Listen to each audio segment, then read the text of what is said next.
ఏదోలా ఉందే నువ్వే లేక, ఏమీ బాలేదే నువ్వెళ్ళాక.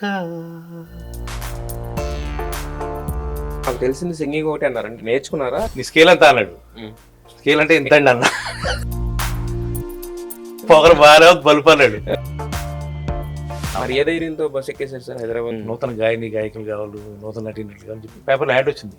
ఆ కటింగ్ పట్టుకుని బయలుదేరి పూరి గారి సినిమాలు చూసి అలాగే ఆయన ఇంటర్వ్యూ చూసి ఇన్స్పైర్ అయ్యారు, ఇన్స్పైర్ అవుతున్నారు. అతను ఆర్జీవి గారి దగ్గర వర్క్ చేశాడు, నేను ఆర్జీవి గారి శిష్యుని చెప్తాడు, కానీ అదంతా ఉంటుందే. డబ్బు లేని పూరి జగన్నాథ్ చూశారు, డబ్బు ఉన్న పూరి జగన్నాథ్ చూశారు, డబ్బు పోగొట్టుకున్న పూరి జగన్నాథ్ చూశారు. అంత బ్లైండ్ గా నమ్మడం దీనికి తప్పు నీదే. డబ్బు చాలా చెడ్డది. సింగర్ అవుదాం అనుకుని మీరు మ్యూజిక్ డైరెక్టర్ అయ్యారు, తర్వాత టీవీ హోస్ట్ అయ్యారు, at the same time dubbing artist అయ్యారు. ఇంటిని కాపాడు కోసం చేసే ప్రయత్నాలు ఇవన్నీ కూడా ఒకసారి ఫేడ్ అయ్యాము, వెనక్కి లైట్ బ్యాక్ వెళ్ళామంటే కనపడము. దేవుడు చేసిన మనుషులు చాలా పెద్ద అవకాశం కదా. నేను రవితేజ గారు నువ్వు మాట్లాడాను, గేట్ ఆఫ్ ఇండియాలో అంటాడు నువ్వంట. మీ కృషితో నాచి దుర్భిక్షం పొద్దున్నే గుడ్డులా కష్టపడుతుంటారు ఇక్కడ, కానీ అందరికీ సేమ్ రిజల్ట్ రాదు.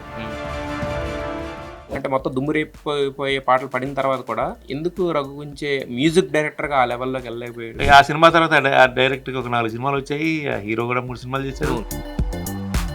ఇక్కడ కొంతమంది పాడతారు, సింగర్స్ పరంగా చూసుకుంటే కనుక కొన్ని గ్రూపిజమ్స్ ఉన్నాయని అన్నారు కదా. సో ఏంటి దానికి క్రైటీరియా ఏముంటాయి గ్రూపిజమ్స్ అనడానికి? నా బ్యాడ్ లక్ ఎంటర్ అంటే నేను అనుకుంటాను అనవసరంగా ఒక 20 ఏళ్ళు ముందు పుట్టానేమో. అందుకేనా మొన్న వెళ్ళి సిడ్నీలో సాంగ్ చేసుకొని వచ్చారు రొమాంటిక్ గా.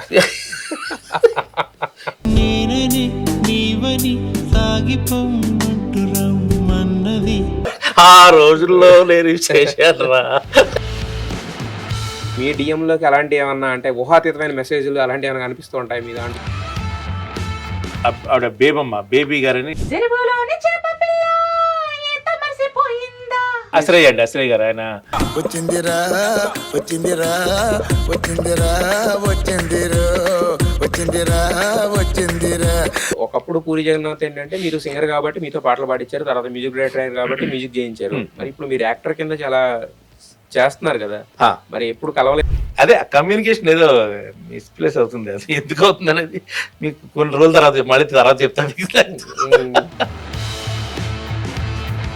మీకే కాదు మీ తనతో సర్కిల్ కూడా చిన్న గ్యాప్ వచ్చింది.